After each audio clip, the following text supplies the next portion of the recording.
Vamos a continuar con Santa Gertrudis y nos encontramos en el libro tercero, capítulo 19.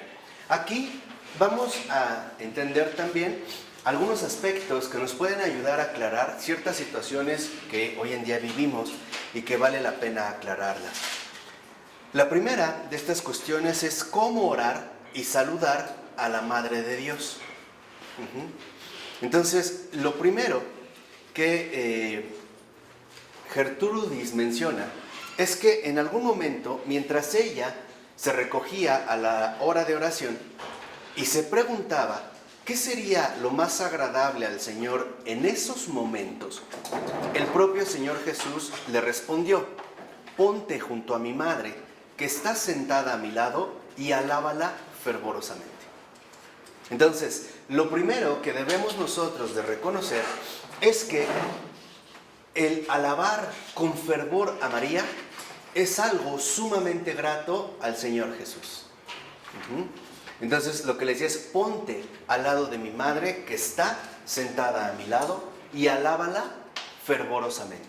Entonces, no tengamos ningún temor, no tengamos ningún tipo de escrúpulo para dirigirnos con fervor a la Madre de Dios. Entonces, cuando esto ocurre, también Santa Gertrudis vio que entonces la Santísima Virgen se inclinaba hacia ella, y en general hacia cualquier orante, ¿no?, que se dirige hacia la Madre de Dios, y llevaba varios ramos de flores, ¿no?, en la mano, y se las ponía en el corazón.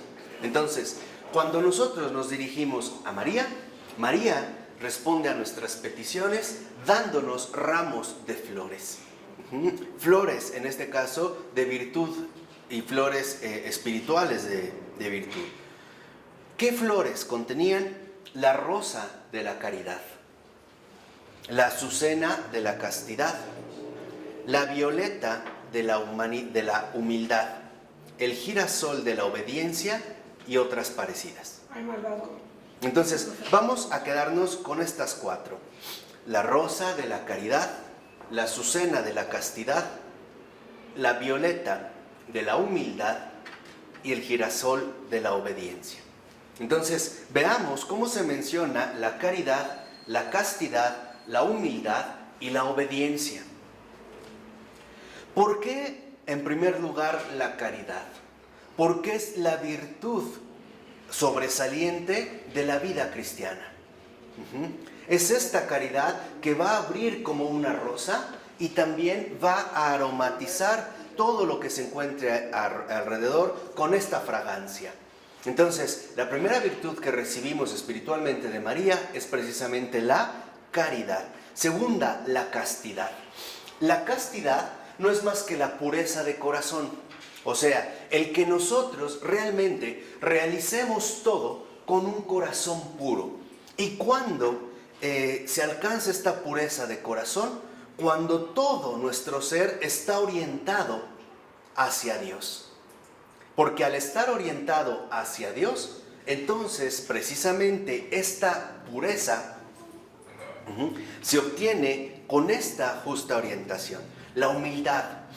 La humildad de no suponer que somos nosotros los que vamos a realizar a cabo o los que vamos a llevar a cabo esta obra, sino que es más bien Dios en nosotros y María con nosotros la que va a realizar precisamente que afloremos, ¿no?, de manera extraordinaria. Y la obediencia. Perdón, ¿anterior qué flor fue? La azucena de la castidad. Por eso se han visto, hay algunas imágenes, por ejemplo, de San José o de San Antonio de Padua, donde traen una azucena, que es la castidad. No solo es la castidad corporal, o sea, sexual, sino es ante todo la castidad interior. Y por último, el girasol de la obediencia. Es una flor grande. ¿Por qué la obediencia? Porque la obediencia implica un espíritu sencillo y humilde.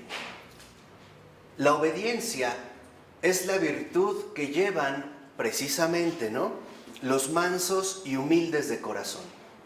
O sea, como Jesús. Sed mansos y humildes de corazón, como Él lo es, como yo lo soy. ¿Por qué? Porque la obediencia involucra una profunda humildad precisamente porque reconocemos que no somos autoridad para nadie, ni de nadie, sino justo lo contrario, que nosotros no somos más que pequeños servidores de la voluntad divina. Hoy creo que está claro que vivimos más bien una cultura de la desobediencia. Nos cuesta mucho trabajo asimilarla, pero la obtenemos si nos dirigimos fervorosamente a María. Y además, en la obediencia, también podemos reconocer que esta humildad está basada en la sencillez. En la obediencia no hay pie a discusiones inútiles, a cuestionamientos engañosos de por qué lo voy a hacer yo o quién es él para decirme lo que tengo que hacer. Simple y sencillamente, la obediencia no es más que la sencillez de espíritu, que reconoce la pequeñez, ¿no?, de su ser y que acepta con simpleza las indicaciones que se le dan.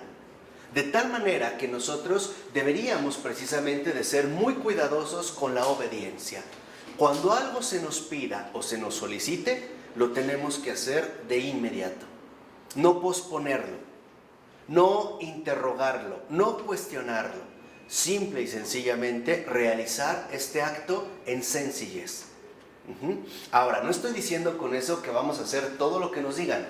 O sea, si me dicen, aviéntate al metro, me aviento. No, estoy hablando de estas indicaciones que sabemos que vienen precisamente de Dios.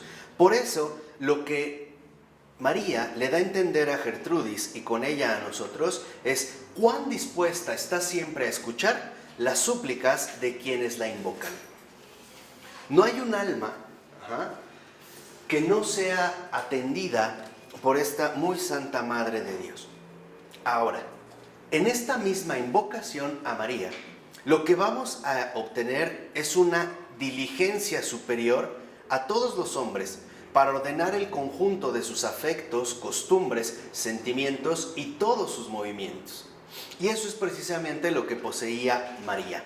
En María, todos sus afectos, sus costumbres, sus sentimientos, sus movimientos externos e internos estaban fielmente resguardados por una diligencia, o sea, por una bondad absoluta, por una, vamos a decirlo así, por una sencillez perfecta. De tal manera que María nos enseña precisamente a ir en este camino tan grato a Dios. Y entonces, en este sentido, María, por ejemplo, jamás cometió la más mínima incorrección de pensamiento, palabra y obra. Y esto es lo que le pide Gertrudis. Y entonces, Gertrudis nos está enseñando que precisamente es también lo que le debemos pedir a la Virgen María. Ninguna incorrección de pensamiento, palabra u obra. Y entonces María le envía a Gertrudis sus propios sentimientos, bajo la figura de una doncella, o sea, de doncellas. O sea, María no se queda en una especie de exclusividad única, sino que comparte con aquellos que lo solicitan precisamente, ¿no?, estos grandes dones.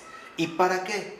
Uno, para que en este sentido cada una de estas doncellas custodiara los afectos de Gertrudis, en este sentido del alma devota, y en este sentido, ¿no?, se pudiera servir al Señor y suplir lo que hubiera de defecto en ella. Acuérdense que la vez anterior hablamos de la suplencia, ¿no? Entonces, es bien importante que nosotros reconozcamos que esta suplencia no es más que la inmensa bondad de María. Ella pone de lo suyo para que nosotros seamos aceptados plenamente en la presencia de Dios. Ella comparte de lo suyo para que en efecto nuestras carencias, nuestros defectos se vean suplidos con su donación. Y con ello, ¿qué también le dio a entender María? Que siempre está a punto para ayudar a cuantos la invocan. Entonces, de María debemos siempre esperar dos cosas: ayuda, ¿no?, en este caso, que es lo que habíamos ¿visto? E intercesión. Ayuda e intercesión. A toda alma que se dirige a María recibirá siempre ayuda e intercesión. Ahora fíjense, en este momento, Santa Gertrudis le dice a Jesús: hermano mío, te hiciste hombre para remediar todas las flaquezas humanas. Dígnate ahora suplir en mí lo que encuentres defectuoso en las alabanzas a tu Santísima Madre. O sea, también ahora Gertrudis le pide que sea Jesús el que supla sus defectos y carencias en las alabanzas que dirige a María. Vean lo que hace Jesús. Al escuchar estas palabras, se levanta con gran reverencia el Hijo de Dios, se pone ante su madre, dobla las rodillas y la saluda con respeto y amor, con una inclinación de cabeza. Increíble. Entonces, aquí vemos algo extraordinario. Cuando Gertrudis le pide a Jesús que ahora Él supla sus defectos y carencias ante María, Jesús se levanta con profunda reverencia, con profundo respeto, se coloca enfrente de ella, dobla las rodillas, se arrodilla ante María, la saluda con respeto y amor e inclina la cabeza. ¿Qué quiere decir esto? Que precisamente Jesús le enseñó a Gertrudis y por lo tanto a nosotros la manera adecuada en la que debemos de dirigirnos siempre a María. Con gran reverencia. Segunda, con gran amor. Y tercera, con gran respeto. De tal manera que si el propio Jesús se pone de rodillas delante de María, nosotros no tenemos por qué dejar de hacer lo mismo. Por lo menos una reverencia inclinando ¿qué? La cabeza. De hecho, en las glorias de María, de San Alfonso María de Ligorio, él cuenta una narración muy bonita donde dice que había un hombre que siempre que escuchaba el nombre de María, inclinaba la cabeza. Y cuando murió, María misma lo fue a recibir, por ese profundo respeto que manifestó hacia su persona. Entonces, lo que debemos precisamente evitar es la incorrección. ¿Qué es la incorrección en el trato con María? El trato irrespetuoso, en primer lugar.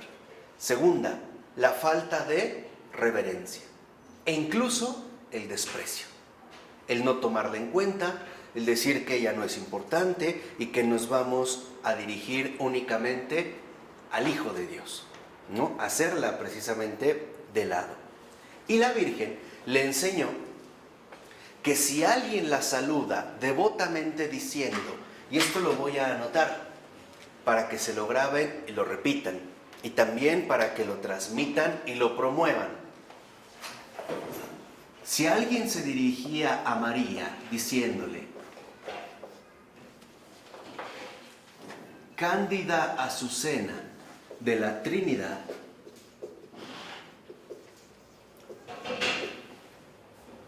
y rosa brillante de celestial candor. Es una canción, ¿no? No sé, no En creo. El Sagrado Corazón la cantábamos. ¿Ah, sí? Sí. Bueno, pues es le dice María a Santa Gertrudis que si alguien saluda a la Virgen diciéndole Cándida Azucena de la Trinidad y rosa brillante de celestial candor, ella misma le mostraría de modo especial el poder que ha recibido de la omnipotencia del Padre.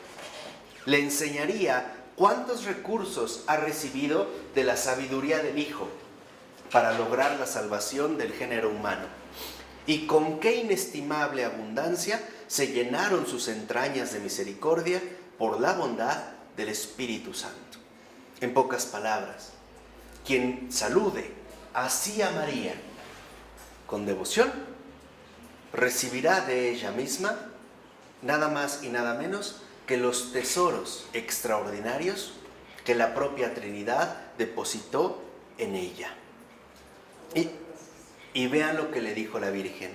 Cuando el alma que así me saluda salga de este mundo, me mostraré a ella y le ofreceré la hermosura celestial para su maravilloso consuelo. Entonces, María promete que quien la salude de esta manera encontrará su presencia al momento de salir de este mundo, o sea, al momento de morir, y adquirirá también el maravilloso consuelo que esto precisamente trae consigo.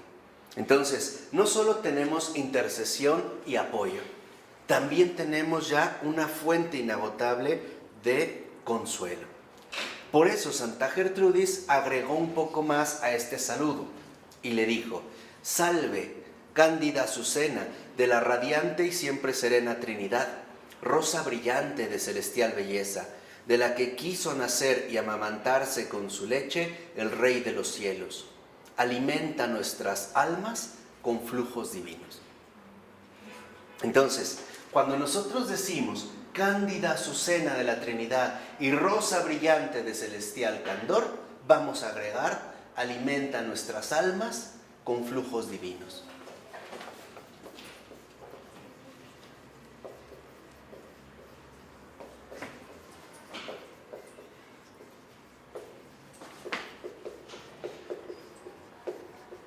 Y María lo hará gustosamente, lo hará tiernamente, lo hará en este sentido maternalmente.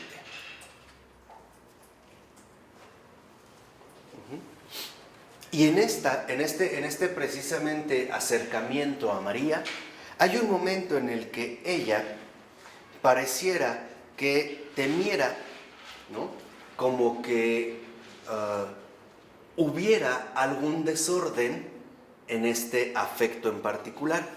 Y en este sentido, Jesús le dice: no temas, mi muy querida, porque tu saludo o alabanza de mi querida madre, con los que me prefieres más a mí, le resulta muy agradable a ella. Sin embargo, puesto que tu conciencia te remuerde por esto, cuida en adelante de saludar con más fervor la imagen de mi Madre Inmaculada cuando pases ante su altar, sin saludar mi imagen. Entonces, fíjense, aquí Jesús nos vuelve a insistir en un aspecto fundamental: poner mucha atención a la presencia de la Santísima Virgen María y saludarla afectuosamente, saludarla respetuosamente, aunque no saludáramos la imagen de Jesús. Entonces, aquí vemos esta profunda humildad del Señor. Por ello, lo que le dice Santa Gertrudis es: mi corazón no puede consentir que te abandone a ti, de quien depende toda mi salvación, más aún la vida de mi alma, para dirigir mi amor a otro con el fin de saludarlo. O sea, la reacción de Gertrudis pareciera muy normal, ¿no? Que no te deje a ti por otro o por otra, así sea la Virgen María. Y esto sería como una inclinación natural que tendríamos. Pero vean lo que le responde Jesús. Dice: únete a mí, amada mía. Cuantas veces saludes de esta manera a mi madre, prescindiendo de mí, lo aceptaré también yo, y te lo recompensaré con aquella perfección que el alma verdaderamente fiel me deja de buen grado a mí, que soy el céntuplo de todos los céntuplos para mi mayor exaltación. Entonces, aunque nosotros no saludáramos directamente la imagen de Jesús y nos dirigiéramos a María, Jesús lo acepta. ¿Por qué en este sentido lo acepta? Porque no es otra cosa más que la manifestación concreta precisamente del amor, de este crecimiento que estamos llamados precisamente a realizar. Entonces, en una ocasión, ya pasando de esto, Santa Gertrudis estaba enferma y no podía guardar el rigor de la orden. Es como si nosotros dijéramos que tenemos una enfermedad y no podemos cumplir, ¿no?, con nuestra vida ordinaria. Y entonces le dice al Señor: ¿no te glorificaría más, Señor, si estuviera ahora en el coro con la comunidad, me dedicara a la oración y me ejercitara en los demás ejercicios regulares, que impedida por esta enfermedad malgaste tanto tiempo? Fíjense el cuestionamiento, o sea, Señor, ¿no te glorificaría más estando allá que estando aquí enferma? Malgastando el tiempo. Y Jesús le dice, ¿te parece que el esposo goza menos con la esposa cuando está ella en la cámara nupcial para disfrutar de su dulce reposo y de sus abrazos tiernamente deseados que cuando la ve salir engalanada para espectáculo del mundo? ¿Qué le quiso aquí decir Jesús de manera muy clara? Que cuando una persona está enferma, se ve libre de distracciones.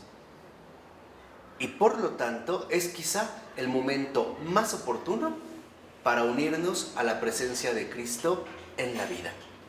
O sea, que no nos sintamos mal o entristecidos o inquietos si por cuestiones de enfermedad no podemos incluso asistir a misa.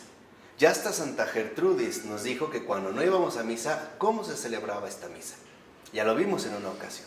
Y entonces, en este sentido, lo que dice Jesús es que cuando un alma está enferma, se priva más de sus sentidos. Y por lo tanto, está muchísimo más dispuesta a la interiorización. O sea, a la entrega a Dios. Sin necesidad de andar en otro tipo de actividades. Por ello,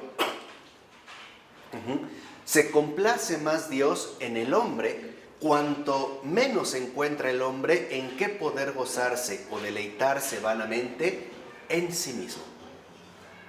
O sea, ¿qué quiere decir? Que cuando nosotros atravesamos una enfermedad, es el momento más agradable a Dios porque no tenemos la posibilidad de estarnos regocijando en nosotros mismos, sino que tal pareciera que al estar privados de la posibilidad de la salud, nos vemos como conducidos más bien a gozar de su completa compañía. Entonces no sintamos que si por alguna enfermedad no podemos hacer nuestras actividades ordinarias, la presencia del Señor se verá disminuida. Antes bien, se va a ver justamente dignificada. Ahora, en otra ocasión, Gertrudis se disponía a participar de la misa lo mejor posible. Y cuando llega el Señor, ten piedad, que es casi el inicio, nota que un ángel como que la abraza y la levanta en brazos a un niño y la presenta al Padre. ¿Por qué menciono esto? Porque nosotros debemos de estar muy conscientes de lo que ocurre cuando decimos, Señor, ten piedad. Cuando realmente nosotros lo decimos con el corazón, entonces nuestro ángel nos eleva al Padre y dice, bendice Señor Dios Padre a tu hijita. ¿Qué quiere decir? Que cuando nosotros decimos realmente, Señor, ten piedad, la Trinidad nos recibe. La Trinidad misma nos abre los brazos. Y ante esta situación se levanta el Hijo de Dios y le entrega como suplencia, o sea, de esta poca cosa que se está ofreciendo, todos los méritos de su vida santísima. Cada vez que decimos, Señor, ten piedad, nuestro ángel nos eleva al Padre y dice, bendice, Señor Padre, a tu hijita. Y el Hijo se levanta y nos pone o nos da a cada uno de nosotros todos los méritos de su vida. O sea, nos llena. Y entonces, cuando esto ocurre, Dios Padre se inclina hacia el alma con misericordiosa bondad y le otorga una triple bendición. Entonces, en este Señor ten piedad, lo que nosotros buscamos adquirir es una triple bendición del Padre por el Hijo. Primera, el perdón de todos los pecados cometidos, de pensamiento, palabra y obra. Entonces, esta triple bendición no es más que el perdón de todos los pecados cometidos de pensamiento, palabra y obra contra su divina omnipotencia.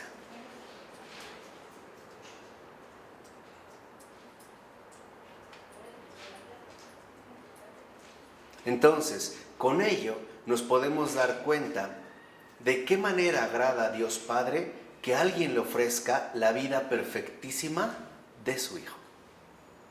Entonces, también añadamos esto a nuestra petición ordinaria.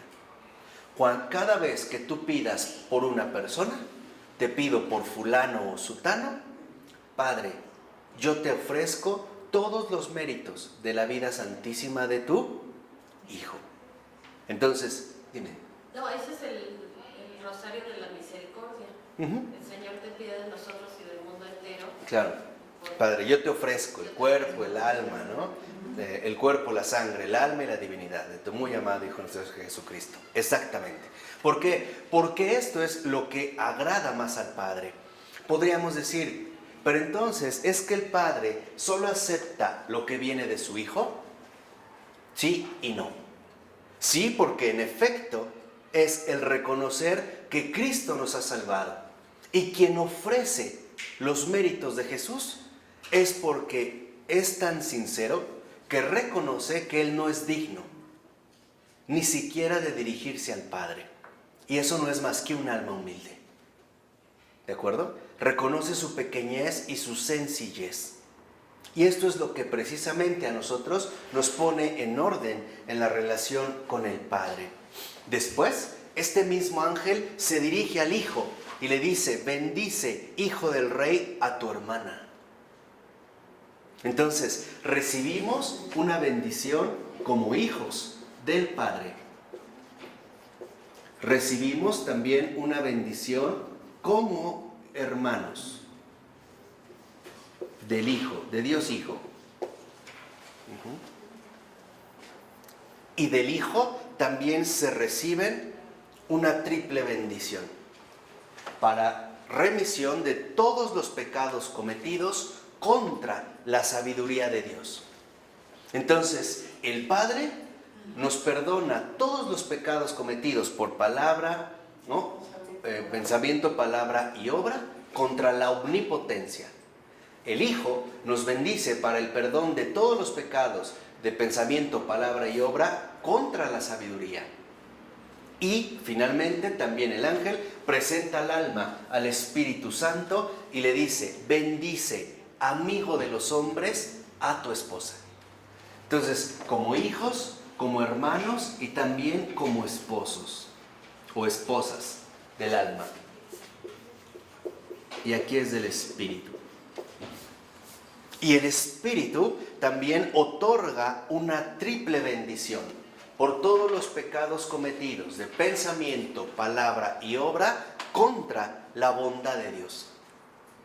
Entonces fíjense, cuando nosotros realmente nos compenetramos con el Señor, ten piedad, nos son perdonados todos los pecados contra la omnipotencia, la sabiduría y la bondad de Dios. En el simple Señor, ten piedad. ¿De acuerdo? Aquí se ve la enorme misericordia del Señor.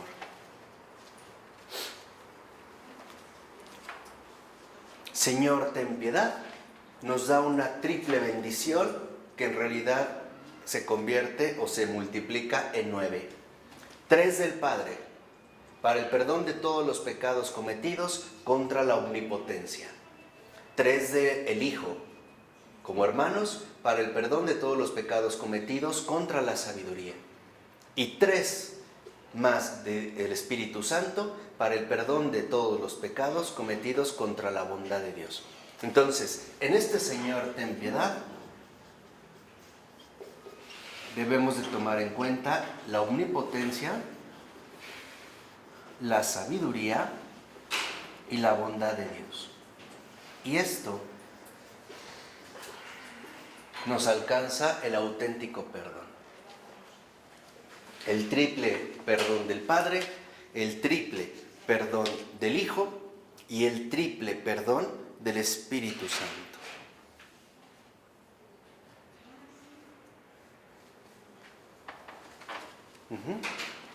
Por ello, vale la pena que cada vez que nosotros asistamos a la celebración litúrgica y pronunciemos Señor, ten piedad, lo hagamos con el ferviente anhelo de recibir esta triple bendición triple, de recibir este perdón totalmente restaurador. Y entonces detenernos en el infinito amor de Dios. Ahí está la ternura divina. De tal manera que entonces lo principal en el Señor ten piedad no son los pecados, sino el amor inmenso de Dios por su criatura. ¿De acuerdo? ¿Vamos bien? Entonces, en una ocasión, ella se esforzaba, ¿no?, en pronunciar algunas palabras de su oficio divino, pero debido a la frecuencia de la fragilidad humana, no lo podía hacer bien, como que sentía que no podía, ¿no?, que no le salía o que no tenía fervor, etc. Entonces se dijo a sí misma con tristeza: ¿qué provecho puedo sacar de tal esfuerzo con tanta inconstancia? O sea, ¿de qué me sirve, no?, si no soy constante. Y Jesús le dice: mira, pongo ante los ojos de tu alma mi corazón dulcísimo, órgano de la siempre adorable Trinidad, para que le pidas con toda confianza, supla por ti misma todo lo que tú no puedes realizar. Entonces, este enorme perdón y la gracia nos conecta finalmente con el corazón de Dios, el corazón de Jesús. Como dice el propio Señor, el órgano de la siempre adorable Trinidad. Entonces, si nosotros, por ejemplo, en algún momento de nuestras vidas reconocemos con honestidad que no hay una verdadera constancia, fervor, devoción, ganas, etc., pidamos con confianza al corazón de Jesús que Él supla todas nuestras carencias. De hecho, del corazón de Dios es precisamente de donde brota toda la suplencia. Esto nos ayuda mucho a la vida cristiana contemporánea, porque a veces pareciera que queremos autoexigirnos demasiado y hacer siempre las cosas por nosotros mismos, sin dejarnos ayudar. Y no es así. Siempre contamos con el corazón de Jesús para que, al pedírselo, Él supla todo lo que nosotros no podemos realizar. Y le dice el Señor: de este modo, todas tus obras aparecerán ante mis ojos totalmente perfectas. Entonces, ¿a qué es a lo que nos lleva la suplencia? A la auténtica perfección. Si lo ven, entonces la verdadera perfección cristiana no se alcanza por cuenta propia. No vendrá por los esfuerzos que realicemos. No vendrá por el grado de exigencia que asumamos. Vendrá por la solicitud de que sea Jesús el que supla mis defectos, mis carencias, mis negligencias. Y cuando nosotros estemos más unidos al corazón de Jesús, entonces en todo momento Él será el que supla cualquier defecto mío. ¿Para qué? Para que seamos precisamente gratos a Dios. Y entonces, en este sentido, a Santa Gertrudis le pareció excesivamente desproporcionado, ¿no? Le pareció como realmente se admiró de que en realidad este enorme tesoro de los bienes se dignara servirla a ella. O sea, que el corazón de Dios se pusiera al servicio de la criatura. ¿Para qué? Para suplir todas nuestras debilidades, ¿no? Y lo que le responde Jesús, le dice de una manera muy bonita. Dice: si tú tuvieras una voz sonora y de gran modulación, sintieras gran placer en cantar y te encontraras ante alguien que canta mal, tiene voz ronca y desafinada, y solo con gran esfuerzo pudiera pronunciar algunas palabras, seguro que te indignaría que no te confiaran a ti cantar rápidamente y a la perfección lo que él entonaba con tanta dificultad. O sea, que reconozcamos que solo Jesús es lo mejor. Dice, si tú cantaras bien y te encuentras que alguien canta mal y no te pidieran a ti que cantaras, te sentirías indignado, ¿o no? Y si es cierto, ¿no? Entonces, lo mismo ocurre con el Señor. Debemos de reconocer que solo Él es perfecto. ¿Cuándo seremos perfectos? Cuando dejemos que sea Jesús el que supla todas mis debilidades. Ahora entendemos algo bien profundo. Cuando Jesús dijo, sed perfectos, como mi Padre es perfecto, es como si nos dijera, sed perfectos, pidiéndomelo a mí, que yo sea su perfección. Sed perfectos no es otra cosa más que dejar que Jesús nos llene de su perfección, que Él supla con su perfección todos nuestros defectos, nuestras negligencias, etcétera, etcétera, etcétera.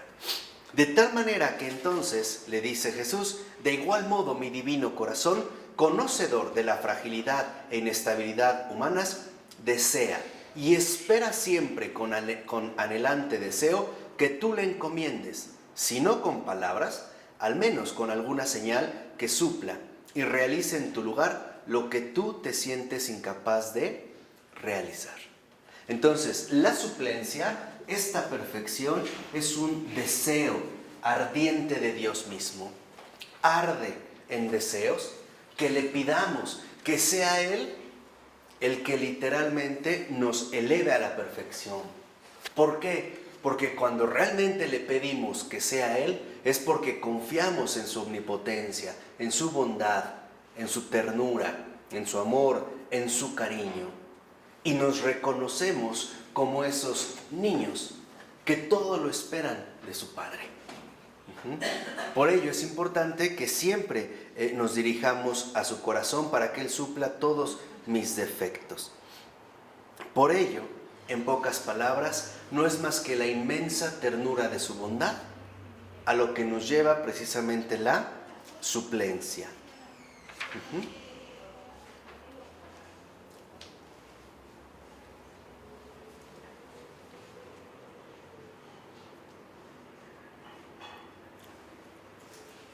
Por ello, a partir de esta suplencia, el Señor nos dirige también un hermoso canto, un cántico que se lo da a Santa Gertrudis. Le dice, ven a mí, tú que eres mía, tú que eres mi bien, entra en mí, tú que eres mí mismo, permanece en mí. ¿Se acuerdan de lo de Florensky? Cuando le decimos, tú eres, ¿qué nos respondía Dios? Tú también eres, ahí está, ¿no? Tú que eres mí mismo, permanece en mí. Y le dice, ven a mí tú que eres mía, porque te amo como a esposa amantísima y deseo que estés siempre unida conmigo. Por eso te llamo. Entonces, ¿qué es lo que anhela Jesús? Estar unidos, estar unido a cada uno ¿qué? De nosotros. Recuerdo que en algún momento también Santa Faustina sentía, ¿no?, como cierta inseguridad y consideraba que necesitaba ser como mejor para poder unirse al amor de Dios. Y Jesús le dice, no necesitas cambiar para venir a mí. Es mi amor el que te va a hacer cambiar. Entonces, acerquémonos siempre con confianza. Sucios, maltrechos, malolientes, limpios, revolcados, no importa. Dime. Cuando dices, tengo sed de ti, es tal como eres. Exactamente, así. Siempre nos vamos a presentar con Jesús tal y como soy. Así. Porque no depende de mí esta unión, depende de Él. Y Él puede, quiere, desea llevarla a cabo. Se lo dijo a Teresa de Calcuta. Cuando le dijo estas palabras, tengo sed, le dijo, tengo sed de almas, sed de misericordia, tengo sed de que las almas vengan a mí, se confíen a mí, me invoquen a mí, sin temor, sin miedos. Tengo sed de que las almas experimenten cuánto las amo. Entonces, es el deseo de que cada uno de nosotros experimentemos el inmenso amor de Dios, sin importar lo que hemos hecho o no hemos hecho, si hemos hecho bien o mal. Eso no es lo importante. Lo importante es esta unión. Por eso le dijo, porque tengo mis delicias en ti, deseo que te introduzcas dentro de mí. ¿Para qué?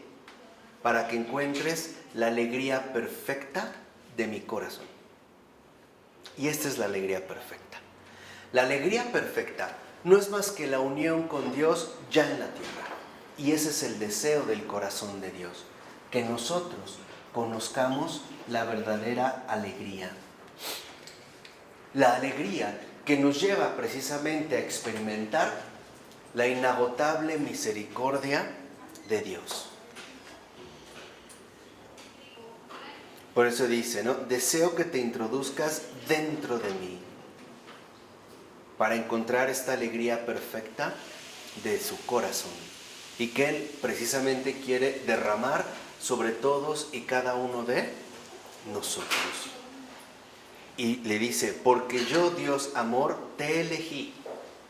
Entonces, ¿por qué nos vamos a acercar siempre con gran confianza a Dios? Porque Él nos eligió, no nosotros a Él. Y podemos preguntarnos, ¿y cómo sé que Él me eligió? Porque existo, porque he sido creado. El simple hecho de existir es ya una elección divina.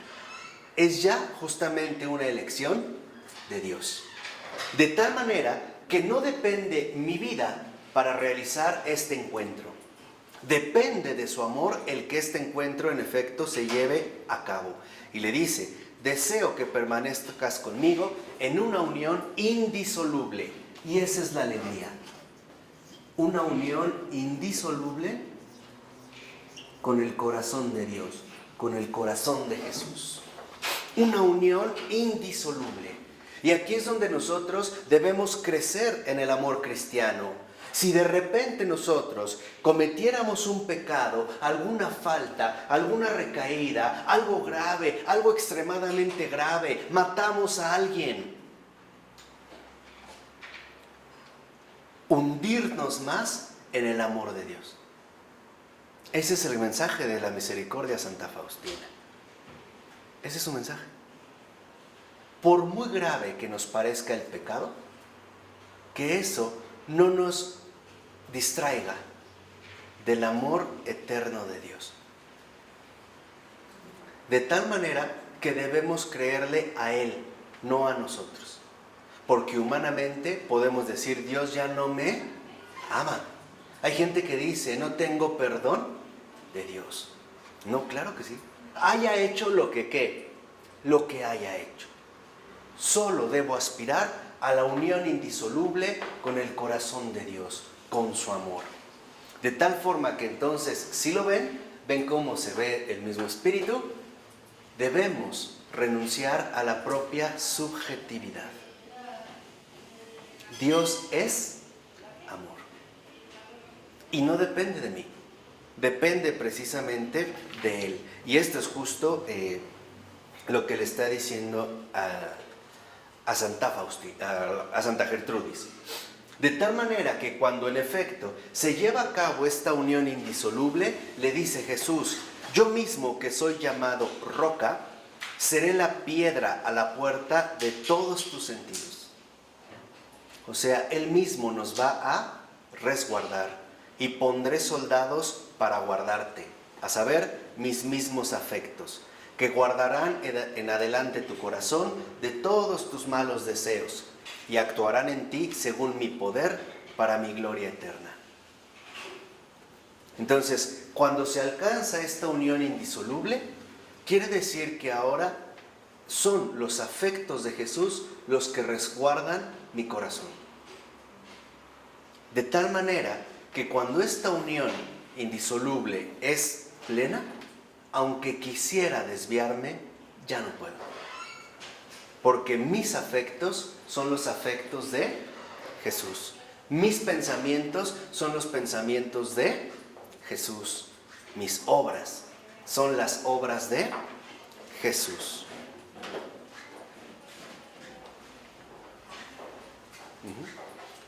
Cuando esto ocurre, en una ocasión ella como que se interroga porque había juzgado con dureza cierta acción de una persona, ¿no? Entonces ella, al percibir esta dureza, ¿no?, le pregunta: tú, Señor, pusiste soldados a la entrada de mi corazón, pero temo, lamentablemente, que ese lugar está desprotegido por ausencia de los mismos, ya que he juzgado tan severamente esa acción de mi prójimo. O sea, al percibir la dureza dice: chin, creo que, pues no, fui severa. Y vean lo que le dice el Señor. Le dice: quien quiere unirse a mí, es justo que no sienta complacencia en lo que a mí me disgusta.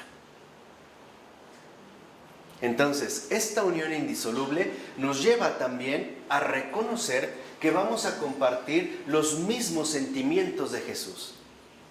Y no podemos disfrutar algo que a Él de hecho le disgusta.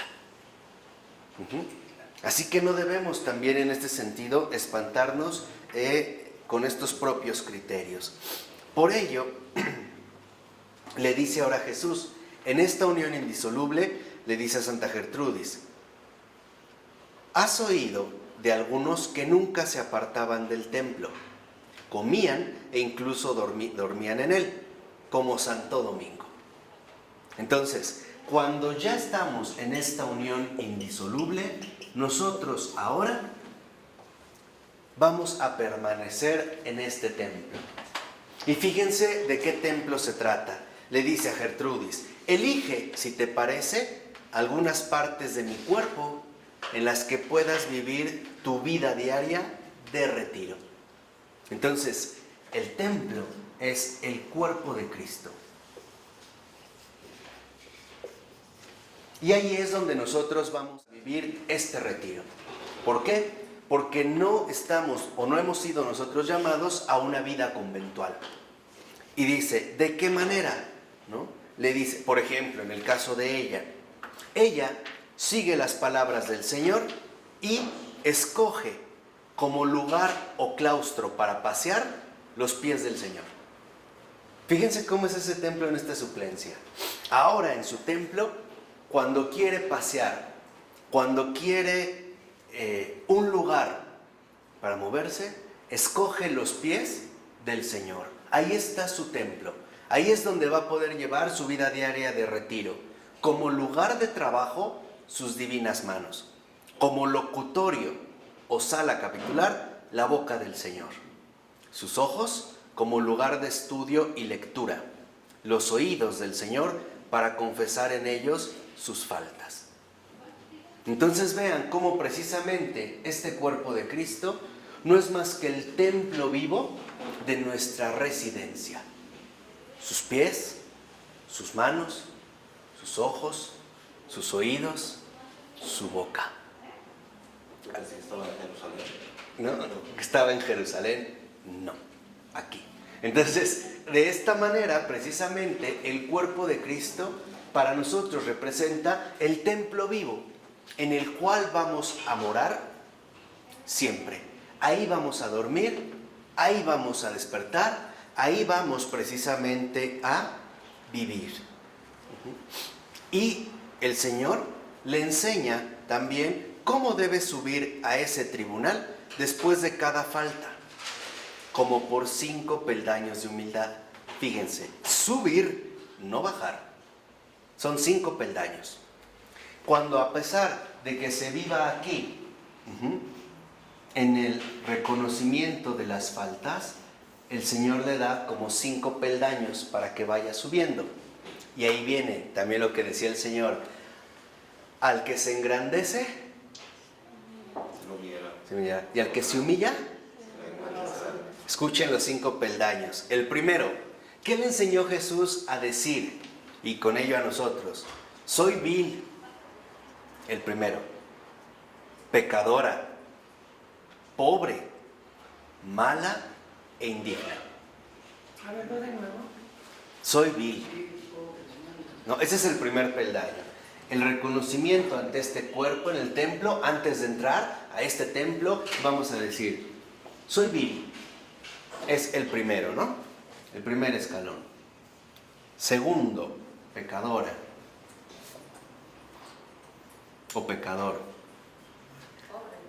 Tercero, pobre, mala e indigna. Fíjense qué curioso. Cuando reconoce que es indigna, ya está arriba. El que se humille será enaltecido. Fíjense, cuando ya reconoce su indignidad, ya está ¿qué?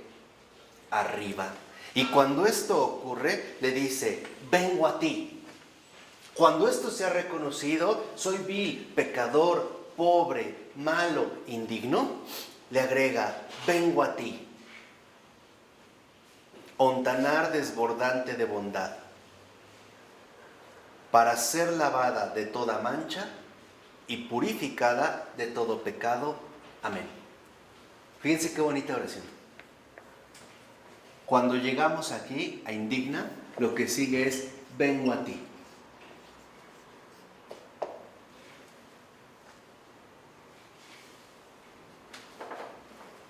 En el reconocimiento de las faltas, antes de ingresar al templo, le decimos al Señor con sencillez, sin afectación, sin exageración, con naturalidad.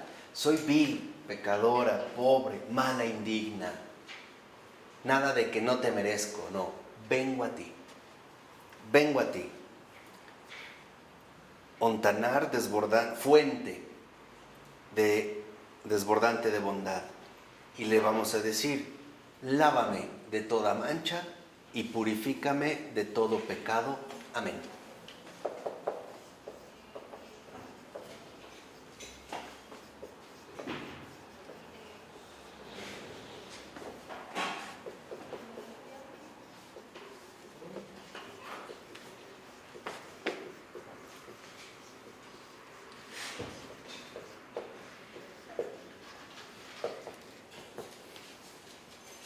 Y listo.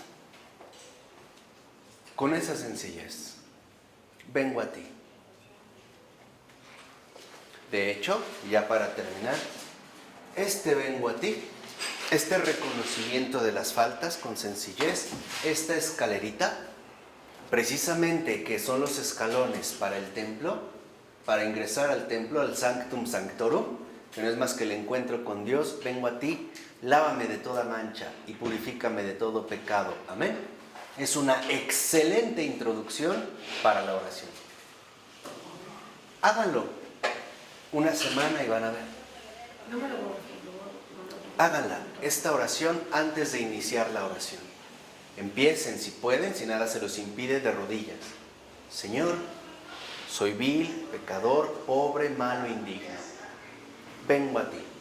Lávame de toda mancha y purifícame de todo pecado. Y verán. Haz la prueba y verás qué bueno es el Señor. ¿De acuerdo? En nombre del Padre, del Hijo y del Espíritu Santo. Amén.